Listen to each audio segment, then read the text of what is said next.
Baik, perkenalkan nama saya Christian Risi. Saya akan menjelaskan tentang pandangan politik pada masa Perjanjian Baru. Masa pemerintahan Romawi, latar belakang politik dalam dunia Perjanjian Baru adalah Kekaisaran Romawi. Merrill C. Tenney adalah bukunya Survei Perjanjian Baru telah memberikan uraian terperinci tentang hal ini.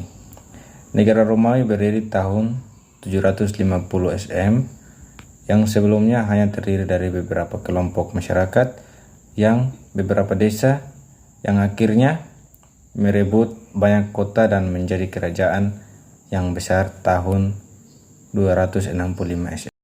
Nah, berikut adalah kaisar-kaisar Romawi yang memerintah pada masa Perjanjian Baru. Yang pertama, Kaisar Agustus tahun 27 sebelum Masehi sampai 14 Masehi. Ketika Yesus lahir, pemerintah sedang dipegang oleh Kaisar Agustus. Dialah yang memerintah sensus penduduk di Palestina. Yang kedua, Kaisar Tiberius, tahun 14 sampai 37 Masehi. Ia memerintah semasa Tuhan Yesus dewasa sampai mati. Yang ketiga, Kekaisaran Caligula, tahun 73 sampai 41 Masehi. Kaisar yang menganggap dirinya dewa untuk disembah. Banyak orang Kristen mula-mula yang mati karena melawan perintah untuk menyembah kepada kaisar. Yang keempat, Kaisar Nero pada tahun 54 sampai 68 Masehi.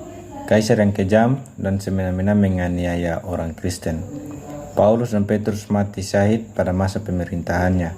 Yang kelima, Kaisar Vespasian tahun 67 sampai 79 Masehi. Pada masa pemerintahannya, kota Yerusalem dihancurkan termasuk bangunan Bait Allah. Yang keenam, Kekaisaran Domitianus tahun 81 sampai 96 Masehi, melakukan penindasan yang sangat kejam terhadap orang-orang Kristen. Memerintah pada masa tua Rasul Yohanes. Palestina menjadi salah satu negara jajahan kerajaan Romawi. Diperkirakan sejak tahun 63 sesudah Masehi.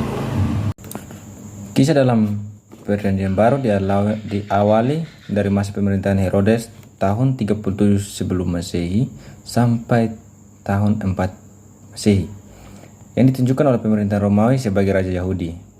Sebutan provinsi diberikan kepada daerah-daerah baru yang ditaklukkan Romawi.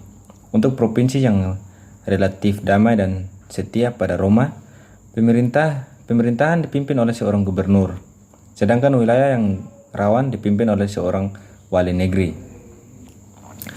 Daerah-daerah jajahan provinsi ini biasanya dapat kebebasan atau otonomi untuk berdiri sendiri. Kebebasan agama pun juga diberikan kepada mereka. Religio licita. Penarikan pajak juga diserahkan kepada pemerintahan setempat, tetapi di bawah penguasaan Roma.